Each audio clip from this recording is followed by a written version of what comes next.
ನಾವೆಲ್ಲ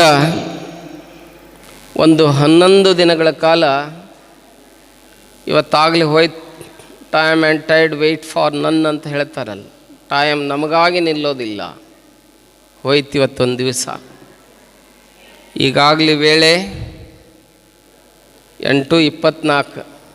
ನನ್ನ ಟೈಮನ್ನು ಅವ್ರು ಕಸ್ಕೊಂಡಾರ ಇವತ್ತಾಗಲಿ. ಹೇಳ್ಬೋದಾ? ಕೇಳ್ತೀರಿ? 7:15 ಚಲೋ ಮಾಡೋದು, 7ಕ್ಕೆ ಚಲೋ ಮಾಡೋದು, 8:15 ಕರೆಕ್ಟ್ ಬಿಟ್ಬಿಟ್ಟಿರ್ತೀವಿ. ಇಲ್ಲಿ ಅನ್ನಪ್ರಸಾದ ಜ್ಞಾನಪ್ರಸಾದ ಎರಡೂ ಇರೋದ್ರಿಂದ ಕೆಲವೊಂದು ಊರಾಗ ಜ್ಞಾನಪ್ರಸಾದ ಅಷ್ಟೇ ಇರ್ತದೆ, ಅನ್ನಪ್ರಸಾದ ಇರೋಂಗಿಲ್ಲ.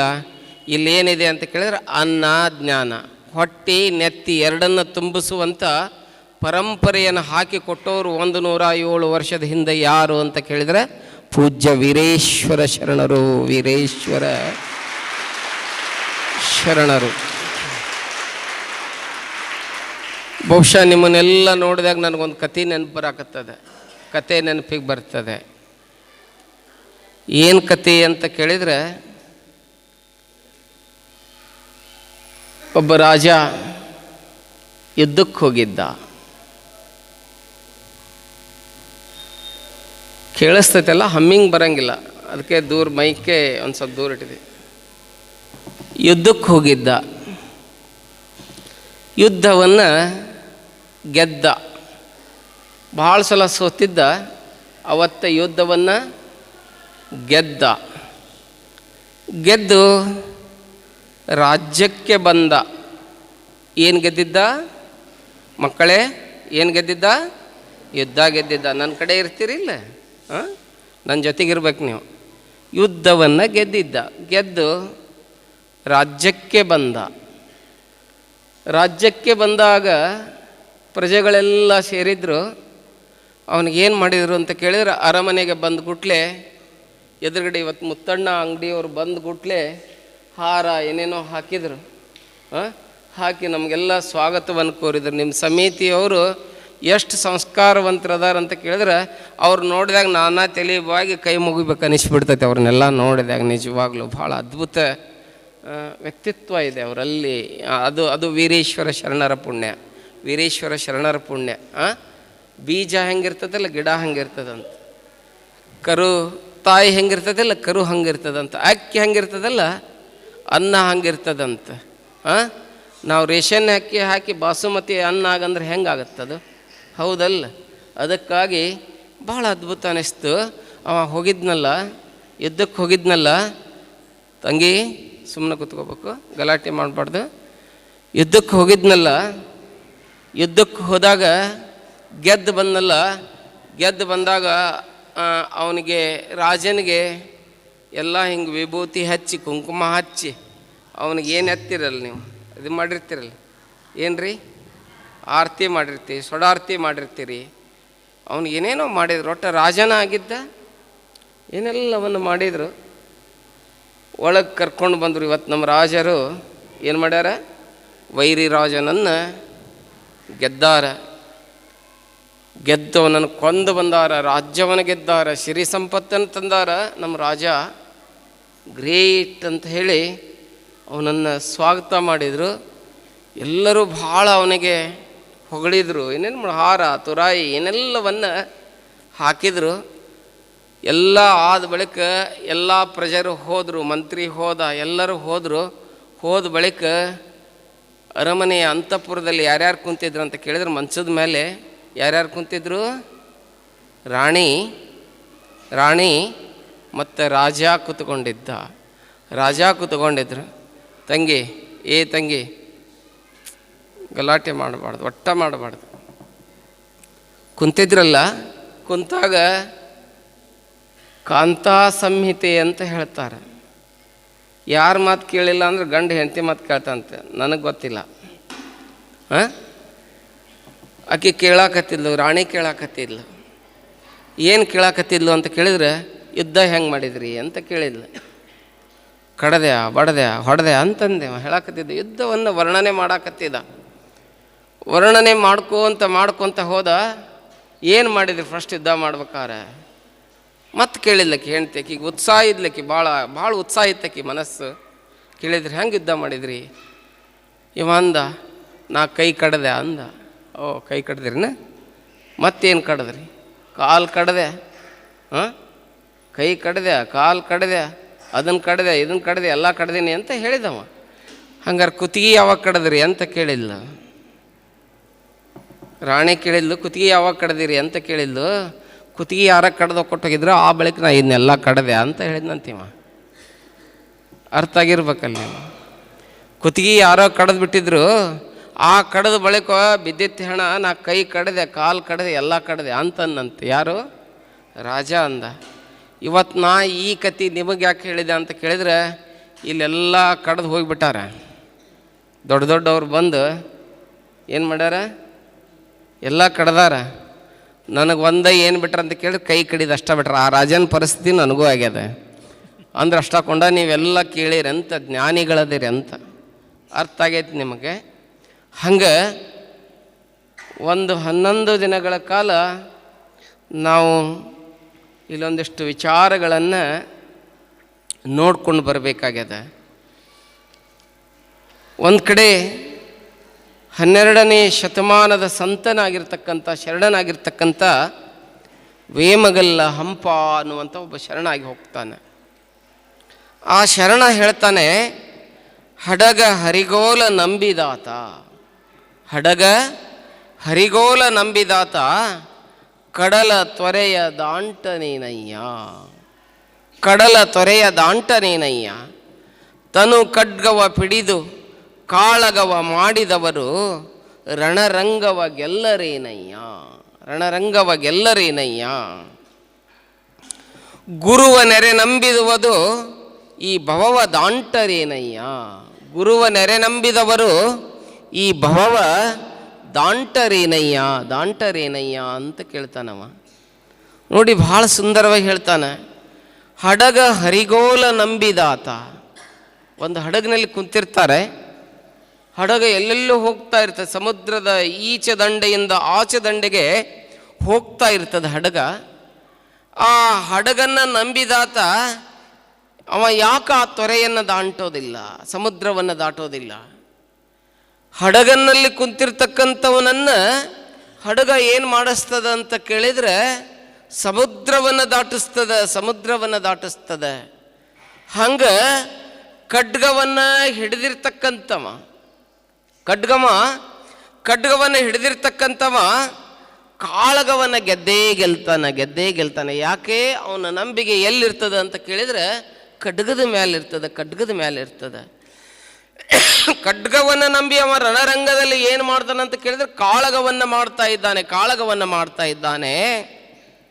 ಹಾಗೆ ಇಲ್ಲಿ ಏನು ಅಂತ ಕೇಳಿದರೆ, ಗುರುವನ್ನು ನಂಬಿದವ ಏನಾಗ್ತಾನ ಅಂತ ಕೇಳಿದರೆ ಈ ಭವವನ್ನು ಗೆಲ್ಲರೇನಯ್ಯ, ಈ ಭವವನ್ನು ಗೆಲ್ಲರೇನಯ್ಯ. ವೀರೇಶ್ವರ ಶರಣರು ನಂಬಿದ್ದು ಯಾರನ್ನು ನಂಬಿದ್ರು ಅಂತ ಕೇಳಿದರೆ, ಅವರ ಗುರುವಾಗಿರ್ತಕ್ಕಂಥ ಯಾವ ರಾಮಾಚಾರಿ ಮಠದ ಗುರುಗಳನ್ನು ನಂಬಿದ್ರು. ಅದಕ್ಕೆ ಭವವನ್ನು ಗೆದ್ರು, ಹೆಸರನ್ನು ಉಳಿಸಿದ್ರು. ನಾನೊಂದು ಪ್ರಶ್ನೆ ಕೇಳುತ್ತೇನೆ ನಿಮಗೆ. ನಿಮ್ಮ ತಂದೆಯ ಹೆಸರೇನು ಅಂತ ಕೇಳ್ತೀನಿ. ಎಲ್ಲರಿಗೂ ಗೊತ್ತಿದೆ, ನನಗೂ ಗೊತ್ತಿದೆ, ನಿಮಗೂ ಗೊತ್ತಿದೆ, ಎಲ್ಲರಿಗೂ ಗೊತ್ತಿದೆ. ನಿಮ್ಮ ತಂದೆಯ ಹೆಸರು ಗೊತ್ತಿದೆ. ತಂದೆಯ ಹೆಸರೇನು ಅಂತ ಕೇಳಿದಾಗ ಎಲ್ಲರೂ ಹೇಳ್ತೀರಿ, ತಂದೆಯ ಹೆಸರೇನು ಅಂತ ಕೇಳುತ್ತೇನೆ. ಅದು ಗೊತ್ತಿದೆ. ಇನ್ನು ಮುಂದೆ ಒಂದಿಷ್ಟು ಹೋಗ್ತೀನಿ. ನಿಮ್ಮ ತಂದೆಯ ಹೆಸರೇನು ಅಂತ ಕೇಳುತ್ತೇನೆ. ತಡ್ರಿ, ಒಂದಿಷ್ಟು ಹೇಳುವರ ಕಡೆ ಹೋಗಿ ಬರ್ತೀವಿ ಅಂತೀರಿ. ಅವರ ತಂದೆಯ ಹೆಸರೇನು ಅಂತ ಕೇಳಕ್ಕೆ ಇಷ್ಟಪಡ್ತೇನೆ. ಗೊತ್ತಿದೇನ್ರಿ? ಗೊತ್ತೈತ್ರಿ? ಗೊತ್ತಿಲ್ಲ. ತಂದೆ ಹೆಸರು ಗೊತ್ತಿದೆ, ಅವ್ರ ತಂದೆ ಹೆಸರು ಗೊತ್ತಿದೆ, ಅವ್ರ ತಂದೆ ಹೆಸರು ಗೊತ್ತಿಲ್ಲ, ಅವ್ರ ತಂದೆ ಹೆಸರು ಗೊತ್ತಿಲ್ಲ. ಮುಂದಿನ ನಕ್ರು ಕತ್ಲ, ಏನೂ ಇಲ್ಲ ಅಲ್ಲೆಲ್ಲ ಅಲ್ಲ. ನೋಡ್ರಿ, ಅವರು ನಿಮ್ಮನ್ನು ಹಡೆದಿರ್ತಕ್ಕಂಥ ನಿಮ್ಮ ವಂಶಜರಾಗಿರ್ತಕ್ಕಂಥ ನಿಮ್ಮ ತಂದೆಯ ಹೆಸರೇ, ವಂಶಜರ ಹೆಸರೇ ಗೊತ್ತಿಲ್ಲ ಅಂತ ಕೇಳಿದರೆ, ಇವತ್ತು ನಾವು ಒಂದು ಹೆಸರು ಹೇಳ್ತೇನೆ ನಿಮಗೆ. ವೀರೇಶ್ವರ ಶರಣರ ಹೆಸರನ್ನು ಹೇಳ್ತೀನಿ. ಅವ್ರ ತಂದೆ ಹೆಸರೇನು ಅಂತ ಕೇಳಿದ್ರೆ ನೀವು ದೊಡ್ಡಯ್ಯ ಅಂತ ಹೇಳಿಬಿಡ್ತೀರಿ. ಹೌದಲ್ರಿ? ಅವ್ರ ತಾಯಿ ಹೆಸರು ಏನು ಅಂತ ಕೇಳಿದ್ರೆ ನೀವು ಹೇಳ್ತೀರಿ, ಏನಂತ ಹೇಳ್ತೀರಿ? ರುದ್ರಾಂಬೆ ಅಂತ ಹೇಳಿಬಿಡ್ತೀರಿ. ಮತ್ತು ಅವಾಗ ಇದ್ರಲ್ಲ, ನಿಮ್ಮ ಹಿಂದಿನ ಹಿರಿಯರಿದ್ರಲ್ಲ, ಅವ್ರ ಹೆಸರು ಏನು ಅಂತ ಕೇಳಿದ್ರೆ ಹೇಳಲಿಕ್ಕೆ ಸಾಧ್ಯ ಇದೆನೋ? ಹೇಗೆ ನೋಡ್ರಿ, ಯಾಕೆ ಅವ್ರನ್ನ ನೆನಪಿಟ್ಕೊಂಡ್ರಿ? ಯಾಕೆ ಅವ್ರನ್ನ ನೆನಪಿಟ್ಕೊಂಡ್ರಿ? ಯಾಕೆ ನೆನಪು ಉಳಿದ್ರವರು? ಇನ್ನೂ 1000 ವರ್ಷವೂ ಹೋದ್ರು ಅವ್ರು ನೆನಪು ಉಳಿತಾರೆ. 950 ವರ್ಷಗಳ ಹಿಂದೆ ಆಗಿ ಹೋಗಿರ್ತಕ್ಕಂಥ ಕಲ್ಯಾಣದಣ್ಣ ಯಾರು? ಇಷ್ಟಂದ್ರೆ ಗೊತ್ತಾಗ್ಬಿಡ್ತದೆ ನಿಮ್ಗೆ. ಯಾರ್ರೀ? ಬಸವಣ್ಣ. ಬಸವಣ್ಣ. ಅವರ ಹೆಂಡತಿ ಯಾರು? ನೀಲಾಂಬಿಕೆ. ಹೌದಲ್ಲ? ಇನ್ನೊಬ್ಬ ಹೆಂಡತಿ ಯಾರು? ಗಂಗಾಂಬಿಕೆ. ಅವರ ಅಪ್ಪನ ಹೆಸರೇನು? ಮಾದರಸ. ತಾಯಿ ಹೆಸರೇನು? ನಿಮ್ಗೇನು ಹತ್ಯಾಗ್ಯಾರ, ಏನು ಆಸ್ತಿ ಕೊಟ್ಟೋಗ್ಯಾರ, ಏನು ಬಂಗಾರ ಕೊಟ್ಟೋಗ್ಯಾರ? 1,30,30,000 ರೂಪಾಯಿ ಒಂದು ತೊಲೆ ಏನಾರು ಕೊಟ್ಟೋಗ್ಯಾರನ್ರಿ? ಯಾಕೆ ನೆನ್ಪಿಟ್ಕೊಂಡಿರಿ ಅವರನ್ನು? ಯಾಕೆ ನೆನ್ಪಿಟ್ಕೊಂಡಿರಿ? ಯಾಕೆ ನೆನ್ಪುಳ್ದದು? ಅವರು ಯಾಕೆ ನಮ್ಮೊಳಗೆ ನೆನ್ಪುಳ್ದಾರ ಅಂತ ಕೇಳಿದ್ರೆ, ಈ ಜಗತ್ತಿಗೆ ಬಂದಾರಲ್ಲ ಅವರು, ಈ ಜಗತ್ತಿಗೆ ಬಂದು ಹೆಂಗಿದ್ದು ಹೋಗ್ಯಾರ ಅಂತ ಕೇಳಿದ್ರೆ, ಲೋಕದಂತೆ ಬಾರರು, ಲೋಕದಂತೆ ಇರರು, ಲೋಕದಂತೆ ಹೋಹರು ನೋಡಯ್ಯ. ಹೆಂಗೆ ಬಂದಾರ ಅವರು? ಲೋಕದವ್ರ ಹಂಗಿಲ್ಲ, ಲೋಕದವ್ರಂಗೆ ಹೋಗಿಲ್ಲ, ಲೋಕದವ್ರಂಗ ಬದುಕಿಲ್ಲ. ಪುಣ್ಯದಂತೆ ಬಪ್ಪರು, ಜ್ಞಾನದಂತೆ ಇಪ್ಪರು, ಮುಕ್ತಿಯಂತೆ ಹೋಗುವರು ನೋಡಯ್ಯ. ಉರ್ಲಿಂಗ ಪೆದ್ದಿ ಪ್ರಿಯ ವಿಶ್ವೇಶ್ವರ ನಿಮ್ಮ ಶರಣರು ಅಂತ ಹೇಳ್ತಾರೆ. ಅದಕ್ಕೆ ಪುಣ್ಯದಂಗ ಬಂದಾರ, ಜ್ಞಾನದಂಗ ಅದಾರ, ಮುಕ್ತಿಯಂಗ ಹೋಗ್ಯಾರಲ್ಲ, ಅದಕ್ಕವರು ನಮ್ಮೊಳಗೆ ನೆನಪುಳಿದಾರ, ನಮ್ಮೊಳಗೆ ನೆನಪುಳಿದಾರ. ಇಲ್ಲಂದ್ರೆ ಹೊನ್ನಿಗಾಗಿ ಬಂದವರ ಕೋಟಿ, ಹೆಣ್ಣಿಗಾಗಿ ಬಂದವರ ಕೋಟಿ, ಮಣ್ಣಿಗಾಗಿ ಬಂದವರ ಕೋಟಿ. ಎದಕ್ಕೆ ಬಂದಾರ? ನಿಮಗಾಗಿ, ನಿನಗಾಗಿ ಬಂದವರ ನಾರನು ಕಾಣೆ ಗುಹೇಶ್ವರ. ಅಲ್ಲಮ್ಮ ಹೇಳ್ತಾರೆ, ಎದಕ್ಕೆ ಬಂದಾರ, ಎದಕ್ಕೆ ಹೋಗ್ಯಾರ, ಏನೇನಾಗಿ ಹೋಗ್ಯಾರ, ಅವ್ರು ಯಾರು ಏನಾಗಿಲ್ಲ ಅಂತ ಕೇಳಿದ್ರೆ ಉಳ್ದಾರನ್ರಿ ಅವ್ರು. ಬೀಸು ಕಲ್ಲಿನ ಹಿಟ್ಟಾಗಿ ಹೋಗ್ಯಾರ, ಹಿಟ್ಟಾಗಿ ಹೋಗ್ಯಾರ.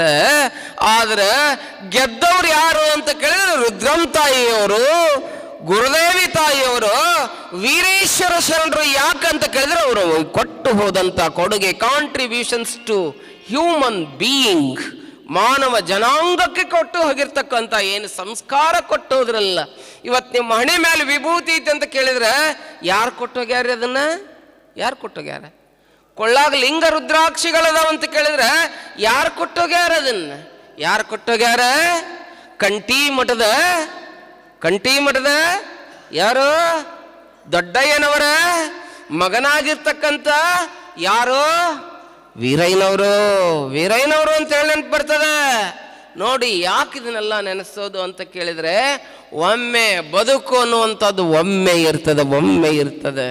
ಒಮ್ಮೆ ಚಂದಾಗಿ ಬದುಕು ಹೋಗ್ಬಿಟ್ರೆ ಹಾಲ್ ನೇಮ್ ಅಂಡ್ ಫೇಮ್ ಅಂತ ಹೇಳ್ತಾರಲ್ಲ, ಹೆಸರು ಮತ್ತು ಕೀರ್ತಿ ಎಲ್ಲಿ ಉಳಿತಾವ ಅಂತ ಕೇಳಿದ್ರೆ, ಈ ಮಾನವ ಜನಾಂಗದ ಕೀರ್ತಿಯ ಈ ಶಾಲೆಯಲ್ಲಿ ಅವರ ಹೆಸರು ಬರೆಯಲ್ಪಡ್ತದೆ. ಹಂಗೆ ಬರೆದು ಹೋದವರು ಯಾರು ಅಂತ ಕೇಳಿದ್ರೆ ವೀರೇಶ್ವರ ಶರಣರು. ಅವ್ರು ಯಾಕೆ ಹಂಗೆ ಗೆದ್ರು ಅಂತ ಕೇಳಿದ್ರೆ, ಅವರೊಂದು ಗಟ್ಟಿಯಾಗಿ ಹಿಡ್ಕೊಂಡಿದ್ರಿ ಅವರ ತಮ್ಮ ಜೀವನದಾಗ. ಏನು ಅಂತ ಕೇಳಿದ್ರೆ ಏನು ಹಿಡಿದಿದ್ರು? ಗುರುವಿನ ಪಾದವನ್ನ. ಅದಕ್ಕೆ ಎದ್ದು ಬಿಟ್ರು. ಮಧ್ಯರಾತ್ರಿಯಲ್ಲಿ ಎದ್ದು ಹೋದವರೆಲ್ಲ ಗೌತಮ ಬುದ್ಧರಾಗುವರೇನಯ್ಯ. ಮಧ್ಯರಾತ್ರಿ ಒಳಗೆ ಎದ್ದವ್ರು ಭಾಳ ಬಂದಿದ್ದಾರೆ, ಎದ್ದವ್ರು ಭಾಳ ಮಂದಿ ಇರ್ತಾರೆ. ಎದ್ದಕ್ಕೆ ಹೋಗೋದವ್ರು ರಾತ್ರಿ ಎದ್ದಿರ್ತಾರೆ, ಎಲ್ಲೆಲ್ಲಿ ಹೋಗೋರು ಅದಾರ. ಆದ್ರೆ ಎದ್ರು ಹೆಂಗೆದ್ರು ಅಂತ ಕೇಳಿದ್ರೆ ತಾವಷ್ಟ ಹೇಳಿಲ್ಲ, ಬಿದ್ದವ್ರನ್ನು ಕೂಡ ಎಬಿಸಿ ಹೋದ್ರಲ್ಲ, ಅದಕ್ಕೆ ಅವ್ರ ಹೆಸರಿದೆ ಪುಣ್ಯದಂಗ ಬಂದ್ರು. ಗುರುವಿನ ಗುಲಾಮನಾಗುವ ತನಕ ದೊರೆಯುವುದಣ್ಣ ಮುಕುತಿ. ಪರಿಪರಿಯನೇಕ ಶಾಸ್ತ್ರವ ನೋಡಿ ವ್ಯರ್ಥವಾಯಿತು ಬಕುತಿ. ಗುರುವಿನ ಗುಲಾಮನಾಗುವ ತನಕ ದೊರೆಯುವುದಣ್ಣ ಮುಕುತಿ. ದೊರೆಯುವುದಣ್ಣ ಮುಕುತಿ.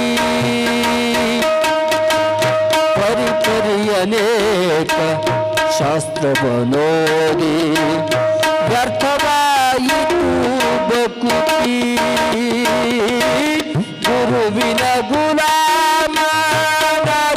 ತನಕ ದೊರೆಯುವುದಣ್ಣ ಮುಕುತಿ.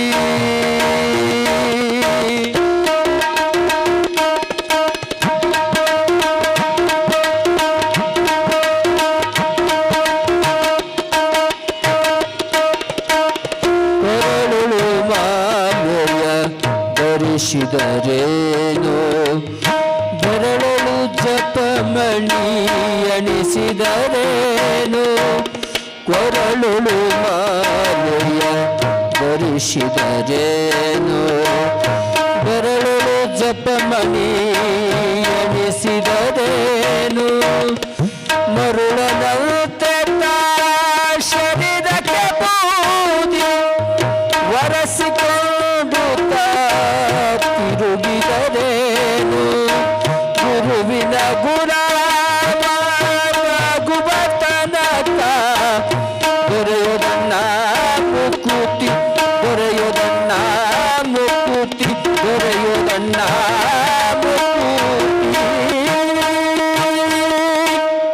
ಗುರುವಿನ ಪಾದವನ್ನು ಗಟ್ಟಿಯಾಗಿ ಹಿಡಿದಿದ್ರು. ಯಾರು ಅಂತ ಕೇಳಿದ್ರೆ ವೀರೇಶ್ವರ ಶರಣರು. ಅದಕ್ಕಾಗಿ ಅವ್ರಿಗೆ ಯಾರು ಭೇಟಿ ಆದ್ರು ಅಂತ ಕೇಳಿದ್ರೆ ಪರಮಾತ್ಮ ಭೇಟಿ ಆದ. ಅಂಥವ್ರ ಕಥೆಯನ್ನು ಒಂದು 11 ದಿನ ಕೇಳಬೇಕಾಗ್ಯದ. ಯಾರ್ಯಾರು ಹೆಂಗೆ ಬದುಕಿ ಹೋದರು ಅದಕ್ಕೆ ಕೇಳಬೇಕಂತ. ಏನು ಕೇಳಬೇಕು ಜೀವನದಾಗ? ನಮ್ಮವ್ರು ಹೇಳ್ತಾರೆ ತತ್ ಕಥನಂ ಅಂತ ಹೇಳ್ತಾರೆ. ತತ್ ಕಥನಂ ಅಂದರೆ ಆ ಕತೆ. ಯಾರ ಕತೆ? ಯಾರ ಕತೆ? ಯಾರು ಬಂದು ಹಂಗ ಇದ್ದು ಭೂಮಿಗೆ ಬಾರಾಗಿ ಸತ್ತು ಹೋಗ್ಯಾರಲ್ಲ ಅವ್ರ ಕತೆ ಎಲ್ಲ. ಯಾರ್ದು? ಯಾರ ಕತೆ ಅದು? ತತ್ ಕಥನಂ. ಅವನ ಕಥೆಯನ್ನು ಯಾರು ಸತ್ತಿಲ್ಲಲ್ಲ ಸಾಯಲಾರದವರ ಕತೆ. ಅದಕ್ಕೆ ಅಲ್ಲಮ ಹೇಳ್ತಾನೆ, ಒಂದು ಮಾತನ್ನು ಹೇಳ್ತಾನೆ, ಕಂದಲ ಬೆಣ್ಣೆಯ ಕರಗಲಿಟ್ಟಡೆ ಕಂದಲ ಕರಗಿತ್ತು ಬೆಣ್ಣೆ ಉಳಿದಿತ್ತು. ದುಂಬಿ ಇದ್ದಿತ್ತು ಪರಿಮಳವಿಲ್ಲ, ಪರಿಮಳ ಬಿದ್ದಿತ್ತು ದುಂಬಿ ಇಲ್ಲ. ತಾನಿದ್ದನು ಗುಹೇಶ್ವರನಿಲ್ಲ ಅನ್ನುವಂಥ ಮಾತನ್ನು ಹೇಳ್ತಾರೆ. ತಾಯಿಗಳೇ, ನೀವು ಮನ್ಯಾಗ ನಿಮ್ಮ ಯಜಮಾನ್ರು ಬೆಣ್ಣೆ ತಂದು ಕೊಡ್ತಾರೆ, ಕಾಯಕ್ಕಿಡ್ತಿರಲ್ಲ, ತುಪ್ಪ ಕಾಸ್ತಿರಲ್ಲ, ಅದನ್ನ ಏನು ಮಾಡ್ತೀರಿ? ಬೆಣ್ಣೆ ಉಂಡಿ ಒಯ್ದು ಬೊಗೋಣ್ಯಾಗ ಇಡ್ತೀರಿ, ಹೌದಲ್ಲ? ಇಲ್ಲಿ ಅಲ್ಲಮ್ಮ ಹೇಳ್ತಾನೆ, ಬೆಣ್ಣೆಯ ಕಂದಲ ಕರಗಲಿಟ್ಟಡೆ ಕಂದಲ ಕರಗಿತ್ತು ಬೆಣ್ಣೆ ಉಳಿದಿತ್ತು ಅಂತ ಹೇಳ್ತಾನೆ. ಏನೋ ಮನ್ಯಾಗ ಬೆಣ್ಣೆ ತಂದು ಕೊಟ್ರಂತೆ, ಆ ತಾಯಿ ಬೆಣ್ಣೆ ಉಂಡಿ ತಗೊಂಡು ಎದರಾಗಿಟ್ಲು? ಬೊಗೋಣ್ಯಾಗಿಟ್ಲು. ಬೊಗೋಣಿ ಒಯ್ದು ಎಲ್ಲಿಟ್ಲು? ಗ್ಯಾಸಿನ ಮ್ಯಾಗಿಟ್ಲು. ಅದರಲ್ಲಿ ಏನಾಯ್ತು ಅಂತ ಕೇಳಿದ್ರೆ ನಿಮ್ಮ ಮನ್ಯಾಗ ಏನಾಗಿರ್ತೈತೆ ರೀ? ಬೆಣ್ಣೆ ಕರಗ್ತದೇನು ಬೊಗೋಣಿ ಕರಗ್ತದೆ? ಯಾವ್ದು ಕರಗ್ತದೆ? ಮಾತಾಡ್ರಿ, ನನ್ನ ಜೊತೆಗೆ ಮಾತಾಡ್ಕೊಂತ ನಿಮ್ಮನ್ನು ಪ್ರಶ್ನೆ ಕೇಳ್ಕೊಂತ ಹೇಳ್ತೀನಿ. ಆ ಪ್ರವಚನ ನಿಮ್ಮನ್ನು ಕೇಳ್ಕೊಂತ ನಿಮ್ಮೊಂದಿಗೆ ಹೋಗಿರ್ತೀನಿ ನಾನು. ನಿಮ್ಮ ಮನ್ಯಾಗ ಎರಡೂ ಕಾಯಕ್ಕೆ ಇಟ್ಟಿರ್ತೀರಿ, ಎರಡೂ ಕಾದಾಗ ಇದು ಆಗ್ತದೆ. ಇಲ್ಲೇ ಯಾವ್ದು ಕರಗ್ತದೆ? ಬೆಣ್ಣೆ ಕರಗ್ತದೆ, ಬೊಗೋಣಿ ಕರಗ್ತದೆ? ಇಲ್ಲಿ ಏನಾಗ್ಯದ ಅಂತ ಕೇಳಿದ್ರೆ ಬೊಗೋಣಿ ಕರಗ್ಯದಂತ, ಬೆಣ್ಣೆ ಹಂಗ ಇದೆ ಅಂತ ನೋಡ್ರಿ. ಏನ್ರಿ? ಬೊಗೋಣಿ ಕರಗಿಬಿಟ್ಟದಂತ, ಬೆಣ್ಣೆ ಕಂಗಳಸರ ಬೆಣ್ಣೆ ಹಂಗ ಐತಂತ, ಬೆಣ್ಣೆ ಹಂಗ ಐತಂತ. ಬೊಗೋಣಿ ಕರಗ್ಯದಂತ, ಬೆಣ್ಣೆ ಹಂಗ ಐತಂತ. ಏನು ಹಿಂಗಂದ್ರೆ ಅಲ್ಲಮ್ಮನಿಗೆ ತಲೆ ಕಟ್ಟದನ್ರಿ? ಅಲ್ಲ, ಅಲ್ಲಮ್ಮಗೆ ತಲೆ ಕಟ್ಟಿರ್ಬೇಕಲ್ಲ? ಅವನು ಕೆಟ್ಟದ, ನಮ್ಗೆ ಕೆಟ್ಟದ? ಯಾರಿಗೆ ಕೆಟ್ಟದ? ಬೆಣ್ಣೆ ಹಂಗೈತೆ ಅಂತ ಫ್ರಿಜ್ನಾಗ ಇಟ್ಟಂಗೆ ಗಟ್ಟಾಗಿ ಬೆಣ್ಣೆ ಕಾರ್ಕ್ ಬಾಲ್ ಆದಂಗೆ ಆಗೈತೆ ಅಂತದ. ಬೊಗೋಣಿ ಮಾತ್ರ ಕರಗ್ಯದಂತ, ಬೊಗೋಣಿ ಮಾತ್ರ ಕರಗ್ಯದಂತ. ಹಿಂಗಂದ್ರೆ ಏನ್ರಿ ತಾಯಿಗಳೇ? ಹಿಂಗಂದ್ರೆ ಏನಂತ ಕೇಳಿದ್ರೆ, ಬೆಣ್ಣೆ ಕಂದಲ ಕರಗಿತ್ತು ಬೆಣ್ಣೆ ಉಳಿದಿತ್ತು ಅಂತ ಹೇಳ್ತಾನ ಅಲ್ಲಮ್ಮ. ಯಾಕೆ ಹೇಳ್ತಾನೆ ಹಿಂಗ ಅಂತ ಕೇಳಿದ್ರೆ, ಕಂದಲ ಕರಗಿತ್ತು ಅಂದ್ರೆ ಇಲ್ಲೇ ವೀರೇಶ್ವರ ಶರಣರು ಅನ್ನುವಂಥ ಅವರ ದೇಹ ಹೋಗಿದೆ, ಅವರ ಕೀರ್ತಿ ಅನ್ನುವಂಥ ಬೆಣ್ಣೆ ಹಾಗೇ ಉಳಿದಿದೆ, ಹಾಗೇ ಇದೆ ಅವರನ್ನು ನೆನೆಸ್ತೀವಿ. Remember again and again. ಅವರನ್ನು ನಾವು ಮೇಲೆ ಮೇಲೆ ಏನು ಮಾಡ್ತೀವಿ ಅಂತ ಕೇಳಿದ್ರೆ, ನೆನೆಸ್ಕೊಂತೀವಿ ಅಂತ ಕೇಳಿದ್ರೆ, ಅವ್ರು ಸತ್ತಾರ ಏನದಾರ್ರಿ? ದೇಹ ಹೋಗ್ಯದ. ಒಳಗಿನ ಬೆಣ್ಣೆ, ಕೀರ್ತಿಯ ಬೆಣ್ಣೆ, ಅವರ ಪವಾಡಗಳ ಬೆಣ್ಣೆ, ಅವರ ನಡೆದ ಘಟನೆಗಳನ್ನುವಂಥ footprints on the sand of history, ಇತಿಹಾಸದ ಕಾಲ ಗರ್ಭದಲ್ಲಿ ಅವರು ಇಟ್ಟು ಹೋಗಿರ್ತಕ್ಕಂಥ ಹೆಜ್ಜೆ ಗುರುತುಗಳು ಇವತ್ತು ಹೆಂಗೆ ಉಳ್ದಾವು ಅಂತ ಕೇಳಿದ್ರೆ, ನಮ್ಮ ನಿಮ್ಮ ಮಧ್ಯದಲ್ಲಿ ನಿನ್ನೆ ವೀರೇಶ್ವರ ಶರಣರು ಹೋಗ್ಯಾರೋ ಏನು ಅನ್ನುವ ಹಾಗೆ ಹೆಂಗೆ ಉಳ್ದಾವ್ರಿ? ಅವರ ಉಳ್ದಾವೇನಿಲ್ಲ, ಹೇಳಾಕತ್ತೀವಿ ಇಲ್ಲ. ಅವರು ಸತ್ತ ಬಳಿಕ ಯಾರನ್ನು ನೆನೆಸ್ತಾರಲ್ಲ ಅವರು ಜೀವಂತವಾಗಿದಾರಂತ. ದೇಹ ಮಾತ್ರ ಇತ್ತು. ಇವತ್ತು ಗಾಂಧಿಯನ್ನು ನೆನೆಸ್ತೀವಿ, ಇವತ್ತು ನೆಹರುವನ್ನು ನೆನೆಸ್ತೀವಿ, ಲಾಲ್ ಬಹದ್ದೂರ್ ಶಾಸ್ತ್ರಿ ಅವರನ್ನು ನೆನೆಸ್ತೀವಿ, ಭಗತ್ ಸಿಂಗ್, ಸುಖದೇವ್, ರಾಜಗುರು. ಹೌದಲ್ಲ, ಇವ್ರನ್ನೆಲ್ಲ ನೆನೆಸ್ತೀವಿ. ಹೋಗ್ಯಾರೇನು ಅವರು? ಹೋಗಿಲ್ಲ. ಎಲ್ಲದಾರ ಕೀರ್ತಿಯ ಶರೀರವನ್ನಿಟ್ಟುಕೊಂಡು ನಮ್ಮ ಮಧ್ಯದಲ್ಲದಾರ. ಅದಕ್ಕೆ ಚಾಮರ್ಸ ಹೇಳಿದ, ಸತ್ತವರ ಕಥೆಯೆಲ್ಲ ಜನನದ ಕತ್ತದಲ್ಲಿ ಕುದಿದು ಕರ್ಮದ ಕತ್ತಲೆಗೆ ಸಿಲುಕುವ ಹೊಲಬು ತಾನಲ್ಲ, ಹೊತ್ತು ಹೋಗದೆ ಪುಂಡರಾಲಿಪ ಮತ್ತಮತಿಗಳ ಗೋಷ್ಠಿಯಲ್ಲಿದು ಸತ್ಯ ಶರಣರು ತಿಳಿಯುವುದೀ ಪ್ರಭು ಲಿಂಗಲೀಲೆ ಅಂತ ಹೇಳ್ಕೊಂಡು ಬರ್ತಾನೆ. ಅದಕ್ಕೆ ಕತೆ ಯಾವುದು? ತತ್ಕಥನಂ ಅಂದರೆ ಆ ಕತೆ. ಯಾರ ಕತೆ? ಭಗವಂತನ ಕತೆ. ಆ ಕಥೆಯನ್ನು ಕೇಳಬೇಕಂತ ನಾವು ಯಾವುದನ್ನು ಕೇಳಬೇಕು ಅಂತ ಕೇಳಿದ್ರೆ ಭಗವಂತನ ಕಥೆಯನ್ನು. ಯಾವುದನ್ನು ಕೇಳೋದ್ರಿಂದ ನಮ್ಮ ಮನಸ್ಸು ಅರಳ್ತಾ ಇದೆಯಲ್ಲ, ಘನವನವಾಗ್ತಾ ಇದೆಯಲ್ಲ, ದುಃಖ ರಹಿತವಾಗ್ತಾ ಇದೆಯಲ್ಲ, ಸುಖ ಸಹಿತವಾಗ್ತಾ ಇದೆಯಲ್ಲ, ಅಂಥ ಕಥೆಯನ್ನ ಮನುಷ್ಯ ಏನು ಮಾಡಬೇಕು? ಕೇಳಬೇಕು, ಕೇಳ್ತಾನೆ ಇರಬೇಕು. ಕಿವಿ ಕೇಳೋದಕ್ಕದ, ಚಾಡಿ ಕೇಳೋದಕ್ಕಲ್ಲ. ಆಕಿ ಹಂಗಂತ, ಕಲ್ಲವ್ ಹಿಂಗಂತ, ಮಲ್ಲವ್ ಹಿಂಗಂತ. ಕಲ್ಲವ್ ಮಲ್ಲವ್ ಅಂತ ತಗೊಂಡು ಏನು ಮಾಡ್ತೀರಿ? ಈ ಎಲ್ಲ ಒಂದೇನೈತೆ ಅಂತ ನೋಡೋಕೆ ಹೋಗಾಗ್ಯದ ನಾವು. ಹೌದೇನಲ್ಲ? ಅದಕ್ಕೆ ಯಾವ ಕಥೆಯನ್ನು ಕೇಳೋದ್ರಿಂದ, ಶ್ರವಣ ಮಾಡುವುದರಿಂದ ಎಲ್ಲವೂ ಘಟಿಸುವುದು. ಕರ್ಣಕ್ಕೆ ಶೃಂಗಾರ ಏನು ಅಂತ ಕೇಳಿದ್ರೆ, ಕರ್ಣಕ್ಕೆ ಶೃಂಗಾರ ಯಾವುದು ಅಂತ ಕೇಳಿದ್ರೆ ಪುರಾತನರ ಸುಗೀತಂಗಳ ಕೇಳುವುದು. ಈ ಕಿವಿಗೇನು ಶೃಂಗಾರ ಗೊತ್ತೇನು? ಏನ್ರಿ? ಏನು ಕೇಳಬೇಕು? ಕಿವಿಗೆ ಪಾವನಾಗೋದು ಯಾವಾಗ? ಶರಣರ ಚರಿತ್ರೆಯನ್ನು ಕೇಳಿದಾಗ. ಏನು ಇಟ್ಕೊಂಡ್ರು ಪಾವನಾಗಂಗಿಲ್ಲ ಅವು. ಎಲ್ಲ ಹೋದಾಗ ಕೊನೆಗೆ ಬರೋದು ಬೆಣ್ಣೆ ಉಳಿದು ಒಂದೇ. ಏನೋ ಹೋಗಿಬಿಟ್ಟಿರ್ತೈತಿ. ಇದು ಏನಿಟ್ರು ಇಲ್ಲಿ ಏನು ಇಟ್ಕೊಂಡ್ರು ಬಿಡ್ತಾರನ್ನ ಸತ್ತಾಗ. ಭಾಳ ದೊಡ್ಡದಾಳ, ಮನೆ ಕಟ್ಟ್ಯಾನ, ಹಂಗೆ ಮಾಡ್ಯಾನ, ಹಿಂಗೆ ಮಾಡ್ಯಾನ, ಚಲೋದಂದ್ರೆ ಆಡೋ ವಾಚ್ ಕಟ್ಟ್ಯಾನ, ಅವನ ಜೊತೆಗೆ ಇಡೋಣ ಮಣ್ಣಾಗಂತ ಯಾರು ಅಂತಾರನ್ರಿ? ಯಾರು ಅನ್ನಂಗಿಲ್ಲ.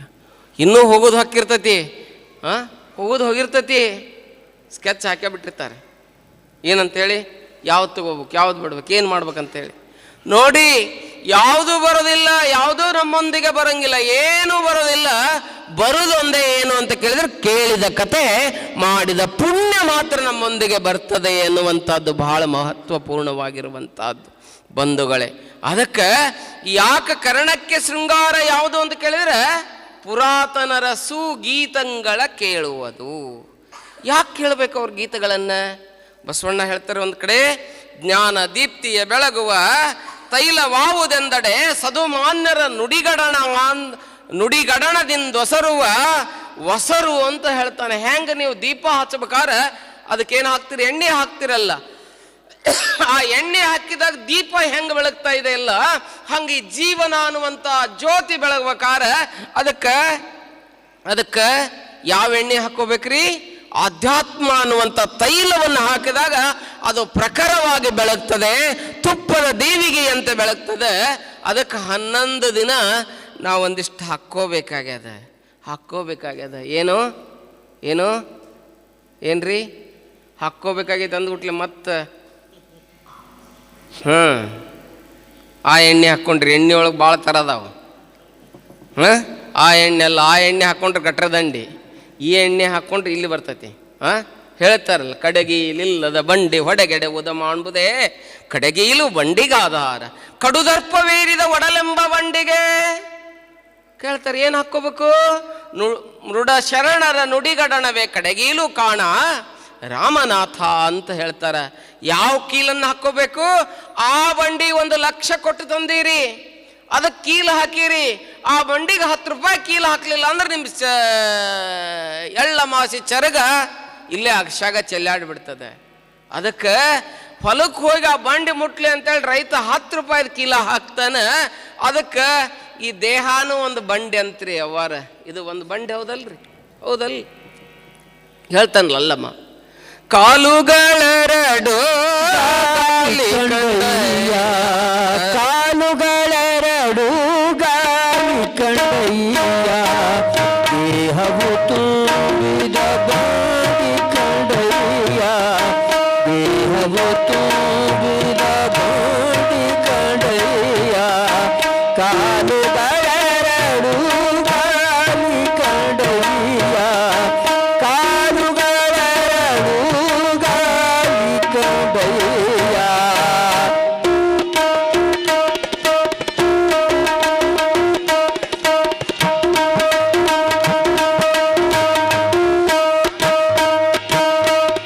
ಬಂಡಿಯ ಹೊಡೆವವರ ಇವರು ಮಾನಿಸರು, ಬಂಡಿಯ ಹೊಡೆವವರ ಇವರು ಮಾನಿಸರು, ಒಬ್ಬರಿಗಿಂತೊಬ್ಬರು ಸಮವಿಲ್ಲವಯ್ಯ, ಒಬ್ಬರಿಗಿಂತೊಬ್ಬರು ಸಮವಿಲ್ಲವಯ್ಯ, ಅದರಿಚ್ಛೆಯನರೆತು ನಡೆಯದಿದ್ದೋಳೆ, ಅದರಿಚ್ಛೆಯನರೆತು ನಡೆಯದಿದ್ದೋಳೆ, ಅದರ ಮುರಿತು ಗುಹೇಶ್ವರ, ಕಾಲುಗಳೆರಡು ಗಾಳಿ ಕಂಡಯ್ಯ, ದೇಹವು ತುಂಬಿದ ಬಾಡಿ ಕಂಡಯ್ಯ, ದೇಹವು ತುಂಬಿದ ಬಾಡಿ ಕಂಡಯ್ಯ,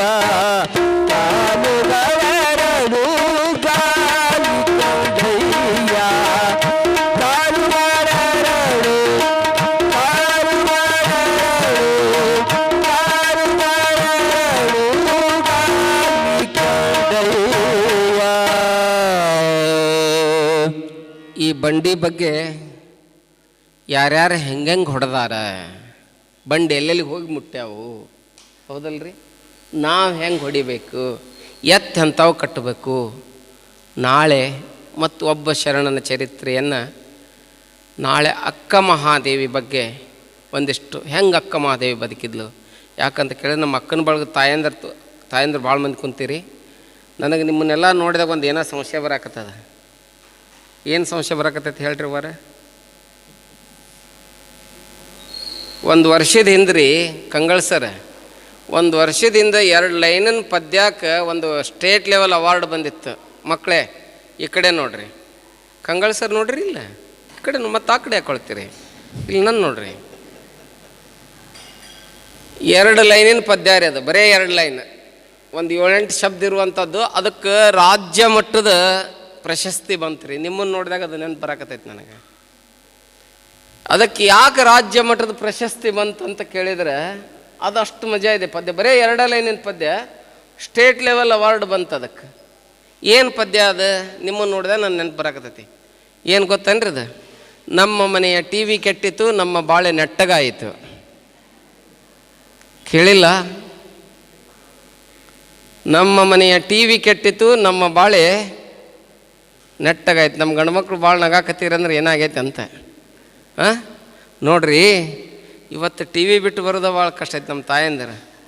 ಆದರೂ 1ನೇ ದಿವಸ ಇಷ್ಟು ಬಂದಿರಿ ಅಂದ್ರೆ ಅನ್ನ ಚಲೋ ಕುದೈತಿತ್ತು ಅಂತ ಗೊತ್ತೈತಿ ನನಗೆ. ನಾನು ದೊಡ್ಡ ಬಗೋಣಿನ ಇಟ್ಬಿಡ್ತೀನಿ ಒಲೆ ಮ್ಯಾಗ. ಬರ್ತೀರಲ್ಲ? ನಾಳೆ ಬರೋ ಮುಂದೆ ಒಂದು ವಸ್ತು ತೊಗೊಂಬರ್ಬೇಕು ನೀವು. ತರ್ತೀರಿ? 1ನೇ ದಿವಸ ಭಿಕ್ಷಾ ಬೇಡಕತ್ತಿದ್ರಲ್ರಿ ಅಂತೀರೇನು? ನಾವು ವೀರೇಶ್ವರ ಶರಣರಂಗೆ ಬೇಡ್ತೀವಿ. ಏನು ಗೊತ್ತೇನು? ನಿಮ್ಮ ಮನೆ ಮುಂದೆ ಬಂದಾಗ 1 ಮುಟ್ಗಿ ಹಿಡಿ. ಏನ್ರಿ ಅವ್ರೇನು ಬಿಡ್ತಿದ್ರು? ಅಂಬಳಿ ಕಂಬಳಿ ಆಸ್ತಿ ಮಿಕ್ಕಿದ್ದೆಲ್ಲ ಜಾಸ್ತಿ ಅಂತಿದ್ರಂತ ನಮ್ಮ ಶರಣರು. ಏನ್ರಿ? ಅಂಬಳಿ ಕಂಬಳಿ ಆಸ್ತಿ ಮಿಕ್ಕಿದ್ದೆಲ್ಲ ಜಾಸ್ತಿ ಅಂತಿದ್ರಂತ. ಹೇಳ್ತೀನಿ ಮುಂದೆ ಪ್ರವಚನದಾಗ ಬರ್ತದೆ. ಒಂದು ಒಂದು ಮುಷ್ಟಿ ಹಿಟ್ಟು ಅವ್ರ ಚರಿತ್ರೆ ಹೇಳ್ಕೊಂತ ಅಕ್ಕ ಮಹಾದೇವಿ ಚರಿತ್ರೆಯನ್ನು ನಾವು ನೋಡೋಣ. ಎಷ್ಟು ದಿವಸ ಆಗುತ್ತೆ ನೋಡೋಣ. ಅನೇಕ ವಿಚಾರಗಳನ್ನು ಅದರ ಜೊತೆಗೆ ಕಲ್ಯಾಣ ಶರಣರ ದರ್ಶನ ಅಂದಿದ್ರೆ ಇನ್ನೂ ಅನೇಕ ಶರಣರ ವಿಚಾರಗಳನ್ನು ನೋಡ್ಕೊತ ಹೋಗೋಣ. ಈಗ ಆಧುನಿಕ ಕೆಲವೊಂದು ಶರಣರು ಬಂದಾರೆ, ಅವ್ರ ಚರಿತ್ರೆಯನ್ನು ಇದರೊಂದಿಗೆ ಜೋಡಿಸ್ಕೊಂಡು ನಾವು ಹೇಳೋಣ. ಅದಕ್ಕೆ ಅದನ್ನೆಲ್ಲ ಹೇಳ್ಬೇಕಂತ ಕೇಳಿದರೆ ನೀವು ನಾಳೆ ಬರ್ಬೇಕಾದ್ರೆ ಒಂದು ವಸ್ತು ತೊಗೊಂಬರ್ಬೇಕು. ತರ್ತೀರಿ? ಚಪ್ಪಾಳಿ ತಟ್ರಿ ನೋಡೋಣ. ತರ್ತೀನಿ ಅಂತ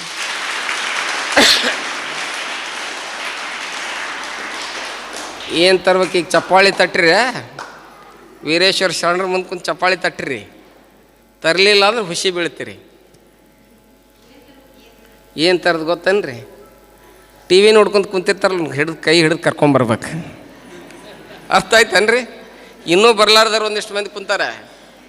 ಪಾಂಪ್ಲೆಂಟ್ ಕೊಟ್ಟಾರ, ಡಂಗ್ರ ಹೊಡೆದಿರೇನು, ಟಿ ವ್ಯಾಗ ಕೊಟ್ರಿನ, ಎಲ್ಲ ಕೊಟ್ರಿ, ಆದರೂ ಅವ್ರು ಎದ್ದಿರಂಗಿಲ್ಲ ರೀ. ಅವ್ರು ಸತ್ತಂತಿ ಹರನು ಬಡಿದೆಚ್ಚರಿಸು ಹೇಳ್ತಾರಲ್ಲ. ಅವ್ರು ಹೆಂಗಿರ್ತಾರೆ? ಇದ್ದು ಇಲ್ದಂಗೆ ಇರ್ತಾರೆ ಅವ್ರ ಮನ್ಯಾಗ. 7 ಗಂಟೆ ಆದ್ಬಿಟ್ಲೆ ಚಲೋ ಹಾಕವ್ರಿ ಅವು ಧಾರಾವಾಹಿ. ಅವು ನಮಗೆ ಏನಂತೆ, ಅವು ನಿಮ್ಮ ರಾಕ್ಷಸ ಕಾಡ್ದಂಗೆ ಕಾಡ್ತಿರ್ತಾವೆ ನಮಗೆ. ಅದಕ್ಕೆ ಆ ರಾಕ್ಷಸಗಳನ್ನೆಲ್ಲ ಬಿಟ್ಟು ನೀವೆಲ್ಲ ಏನು ಮಾಡ್ರಿ ಅಂತ ಕೇಳಿದ್ರೆ ಎಲ್ಲಿಗೆ ಬರಬೇಕು?